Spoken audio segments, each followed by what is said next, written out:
Hello and welcome to Freedom in Your Finances. My name is Ryan C. Mack. I'd like to thank you for joining us in our efforts to bring prosperity through empowerment to our city of Detroit, my hometown, my favorite city in the world. This afternoon, I'm going to present a very intriguing financial empowerment workshop. I'm going to let Zoe D. Lee, president of the Return to Enid community and one of our sponsors for this event. I want to thank her for all the work that she's been putting about. She's going to tell you a little bit more about the great book exchange and the financial empowerment workshop as I go and prepare to address our audience. Get ready for a revival, Detroit. We're coming back. Talk to you, sir. Hi, I'm Zoe Lee.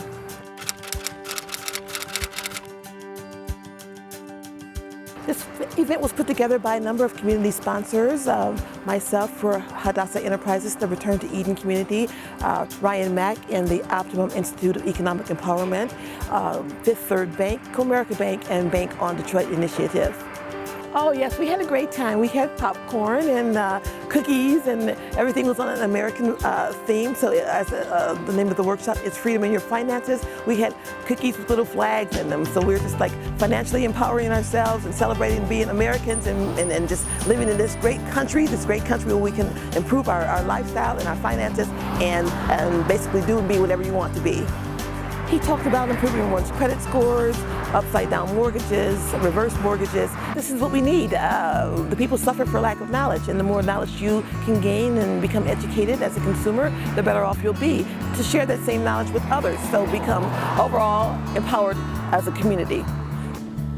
Detroit, this was just a wonderful event. I had a great time. However, this is just a preview, just an appetizer. We're now headed towards our main event for the day. I only have only 30 minutes to switch venues and bring our city to a powerful event entitled From Wall Street to Main Street. I'll be sitting down and having a conversation with Yusef Shakur at his Urban Network bookstore. Two brothers from the same exact neighborhood who took two different paths in life. I mean, I went Wall Street, he went Main Street. But under the same guise, under the same mission, we met up all over again. This is true empowerment. This is going to be so awesome. Please enjoy full coverage of this event. I'm on my way headed there right now. See you there real soon. I gotta go.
From Wall Street to Main Street, what sparked this idea to have a discussion between two individuals with such opposite backgrounds?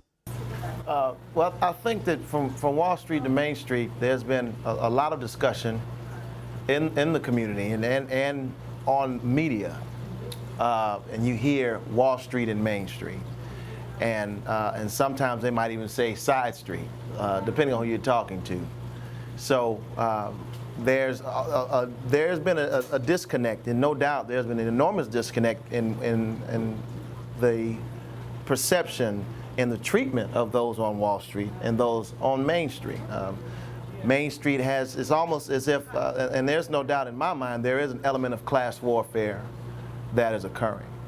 So I think that from Wall Street to Main Street, not only does it exemplify what that both of the individuals on this stage and what we've been a part of at one point in time or another, but it also talks about the level of, again, the sometimes seeming disconnect that can exist, and the irony that I feel that exists on the stage at the level of closeness that exists. And that is, it's almost, from that perspective, it's almost, it's an oxymoron in how we are, and our relationship is, compared to what the class warfare represents. Because, I mean, when we saw the bailout, from TARP to the stimulus package, and simply the bailout essentially was an enormous loan with no strings attached, given to the largest banks. Main Street felt that from Main Street money, there was a huge uproar and an anger that existed within Main Street that felt they were neglected. And to a large extent, that still exists. So I think that this relationship, and from my perspective, is a very visual evidence that there are ways that no matter where you're coming from, there are ways to connect and there are ways to work together and overlook those things that traditionally, where many individuals from different backgrounds have not been able to do so. Mr. Yusef Shakur, your experiences in Main Street gives you a totally opposite viewpoint than Ryan's. What is it that brings you both on common ground? When you look at a Ryan and a Yusef Shakur, and the way we came about, it was natural. It's really like if you pull off the tie, the suit and tie, you pull off the jeans. You know, we're both the same individuals. We came from different perspectives to really meet on the same street. He's fighting on a level where he was able to use his experiences and go through the schools and whatnot to get to Wall Street, where he discovered, you know, in meeting me, I'm fighting on Main Street, but we're fighting for the same thing. And one of the things I think what Ryan really saw in me was like, here's a guy that has no resources, but he's making it happen. It wasn't no bailout for him, and you look at everything else that has incurred in his life, gang member, prison, and et cetera. And now, you know, an activist, an author, an owner of a bookstore, and you know, he represents that Booker T. Washington mentality of pulling yourself up from the bootstrap. And how do we interject that in our community? Again, Ryan's doing it in his own way. So it was just like an easy transition. And more importantly, and it spoke to the nature of brothers. You know, we come from two different mothers, but in the end of the day, we see each other's brothers, facing some of the same struggles from two different spectrums. You know, I'm a little older than him, but we're both young, and we both have a desire to improve our community, improve ourselves, and be leaders and men in our community. And we saw that in each other. And if we don't support each other, then we're twice as doomed. I think, and again, if you look at the path and the routes that we took in life, we took a route. Again, I took a route, and again, this is the irony in this whole thing is, you know, my grandmother lives, or used to live, she's passed now, but right up the street. And, you know, he's the founder of Zone 8, and my grandmother is right in the heart of Zone 8. So we are essentially, we were kin before we even knew it, right, back in the day. And I think the irony of that is essentially same neighborhoods, similar backgrounds, but different routes. You know, I took the route of college, I took the route of going to business school, ended up on Wall Street. I was a stock trader for about 6 years, trading biotechnology stocks. But then I took the route that I felt that I was unfulfilled, and in that route, and wanted to give back more effectively, and started my own business and became an entrepreneur and tried to use the business as a means to give back, where they told me at the company that I interviewed for, it's no longer in existence now, they were merged, but I won't say the name of it, but they said, unless I only work with high net worth individuals, then everybody else is a waste of time. So I decided to decline that offer as leaving Wall Street, and not to do financial planning, but do financial planning in my own way, and to be an activist and use financial planning company as a way of activism to teach individuals of all demographics about financial literacy. So it's college, Wall Street, entrepreneur, and then Brother Shakur, and he can tell you better than me, gang, prison, but then entrepreneur. And using entrepreneur, and as we sit in the middle of his store right now,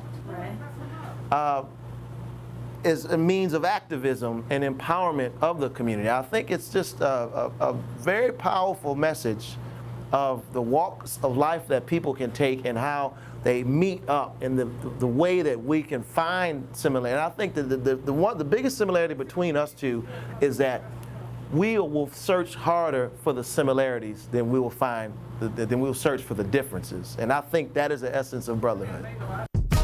As brothers, activists, and entrepreneurs, what was the driving force behind the alliance that we see today?